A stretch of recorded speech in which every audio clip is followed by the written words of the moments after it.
ቪዥዋላይዝ የምናደርግበት ቴክኒክ ነው ስለዚህ እነዚህን እንዴት አድረስ እንደምናደርግ እናያለን እስቲ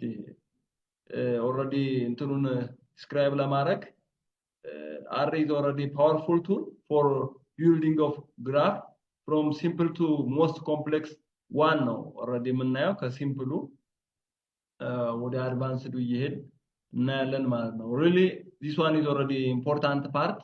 working with data analysis ለምን ዴታችን what the data looks like የሚለውን ስለምናይበት that is an important part of working with data analysis because this is already one of data visualization mechanism for raw data especially for the results of that statistical analysis ብለን ስለምናይ what the collected data looks like የሚለውን picture ነው የሚያሳዩን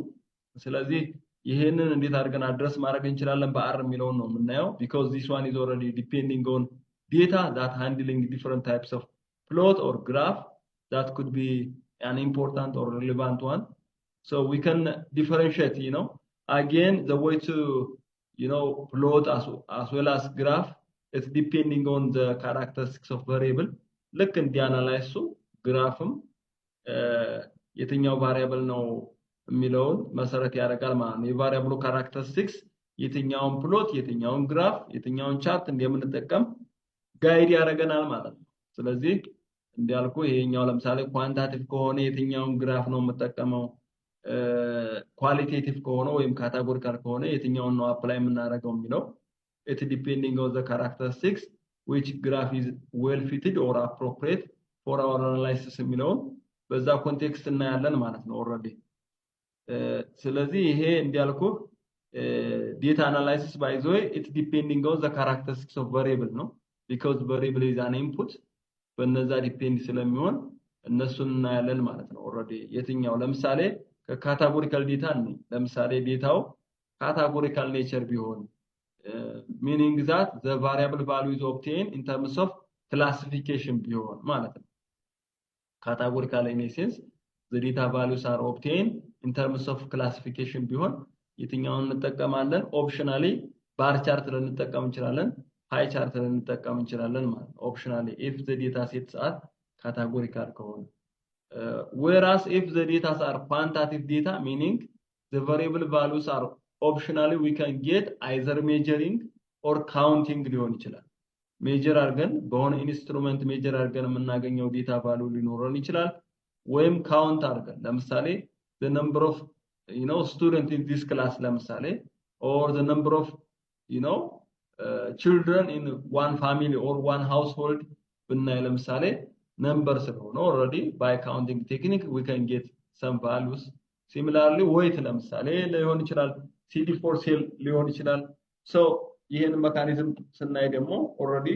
by measuring we can get some values ስለዚህ ይሄንን ከሆነ ደግሞ already we can categorize under quantitative data ይሆናል ማለት ነው either measuring or counting technique we can get the variable value that mechanism we can adjust that quantitative data ብለን እነዚህን ለመስራት how we can express what the collected data looks like if the characteristics of variables are looks like quantitative data we use histogram boxing plot scatter plot እነዚህን ተጠቅመን ዴታችን ምን እንደሚመስል ማየት እንችላለን ማለት ነው እነዚህን ፐርፎርም ለማድረግ እንግዲህ ፋንክሽኖች አሉ እስካሁን እንዲያየነው R is already implement any data analysis using function or keyword so for example we can perform scatter plot bar plot ደግሞ bar chart bar plot የሚል ፈንክሽን አለው እዚህ ጋር እንደምናየው histogram የሚለው ደግሞ hist in bracket variable bracket ውስጥ የምናስገባው ቫሪያብሎቹን ነው boxing plot እንዳልኩ ይሄኛውም already one of a technique that used to knowing the data structure what the data structure looks like የሚለውን የምናይበት histogram ወይም boxing plot ነው boxing plot in bracket variable name ነው similarly pie chart also pie in bracket variable name አርገን ቫሪያብላችን አስገብተን ዴታችን ምን እንደሚመስል ማየት እንችላለን ማለት ነው በዚህ ቴክኒክ ለምሳሌ ባር ቻርቱን already ማየት እንሞክር ይሄ እንዲያልኩ ባር ቻርት ቪዥዋላይዝ የሚያደርግልን ለኳሊቴቲቭ ዴታ ነው ብለናል ይሄን ዴታ እናስገባና ለምሳሌ አይ ከለር እንዲያልኩ ይችን አይ ከለሯ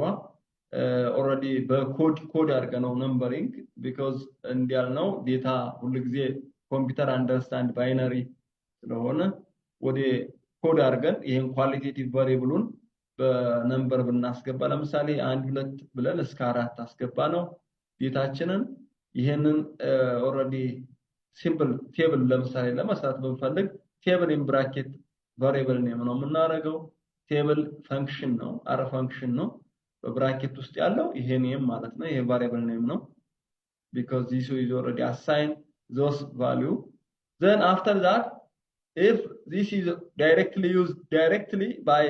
the name of this variable ካረግን r እንደ ኑሜሪክ ሊቆጥረው ስለሚችል ምክንያቱም ይሄ ኮድ ያርገነው ነው እንጂ ኑሜሪክ ቫሪያብል አይደለም so how we can indicate this is already categorical or qualitative variable how we can indicate using function factor የሚል function ተጠቅመን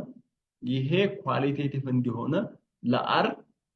ሪኮግናይዝ እናደርግለታለን ማለት ነው ኦሬዲ እንነግረዋለን ማለት ነው ስለዚህ ይሄንን አይ ከለር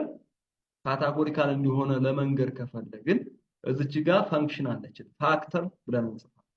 ይሄ ቫሪያብል ኦሬዲ ለኮዲንግ ነው እንጂ በቁጥር ያስገባሁት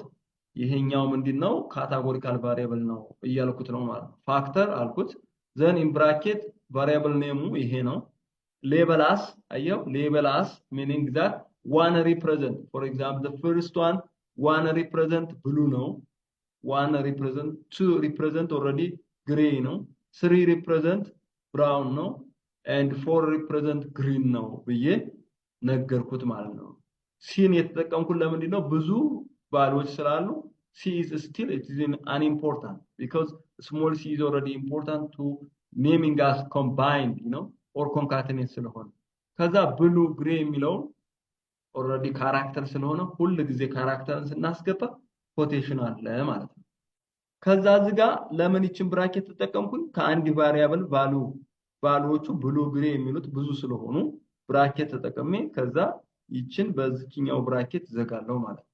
ላስትሊ ብራኬቱን የዘጋሁት የመጀመሪያ ላይ ፋክተር የሚለውን ኢንዲኬት ስላደረኩኝ ኦሬዲ ያንን በዛ መልኩ ሃንድል አደረጋ ናው ኦሬዲ ካታጎሪካል ቫሪያብል እንዲሆነ አይ ከለር ካታጎሪካል ቫሪያብል እንዲሆነ ነገር ነው ማለት አይ ከለር ስለዚህ ኦሬዲ this one is already considered as character variables or qualitative variable ብሎ ይረዳናል ማለት ነው ስለዚህ ለምሳሌ ይሄንን ዳይሬክትሊ አስገብቼ የሰራው ቴብል እና ይሄኛው ካታጎሪካል እንዲሆነ ነገር የሚሰራው ቴብል ይለያያል የትኛው ሚኒንግፉል ነው ይሄኛው ሚኒንግፉል ነው ማለት ይሄኛው ሮንግ ምክንያቱም አር ሮንግ ላይ አንደርስታንድ ያደርገኛል ማለት ለምን አይ ከለር ብዬ አንድ ሁለት ብዬ አስገባው so r is understand I color is already recognized as numeric one but now this one is already changed into categorical or character or factor variable easily understand by r now then ሁለቱ ይለያያሉ ማለት እነዚህ ይሄኛውን የምንሰራው ቴብል እና ይሄኛውን ልዩነታቸውን እናያለን ቤዚካሊ እንዲያልኩ እነዚህኞቹ ሚኒንግፉል ወይ አንደርስታንድ እናደርጋለን ማለት አሁን እናያቸው ለምሳሌ r ላይ ወስደን የነዚህን ልዩነት ብዙ ሪሰርቸሮች የሚሳሳቱ በዚህ ሜካኒዝም ምንድነው የሚያደርጉት ኦሬዲ በነምበር ያስገቡታል ዘን አውትፑት ላይ ሲወጣ wrongly understand አድርጎ ያወጣል ማለት ይሄ ሚስ ዩዝ ኦፍ ስታቲስቲክስ እንለዋለን ማለት wrongly understand ተደርጎ ኢምፕሊመንት ተደረገ አውትፑቱ ላይ ሌላ ችግር ይመጣል ማለት ስለዚህ ይሄንን በዚህኛው መንገድ አድረስ ማድረግ እንችላለን ለምሳሌ r ነውና ወደ r ወስደን ለምሳሌ let me share that one and also we can possible to practice now ነው አሁን ይሄንን ፕራክቲስ ማድረግ እንችላለን ለምሳሌ እኔም አርን ፈተና ሼር አደርጋለሁ ማለት ልዩነታቸው ምን እንደሆነ ለማየት ይጠቅመናል ማለት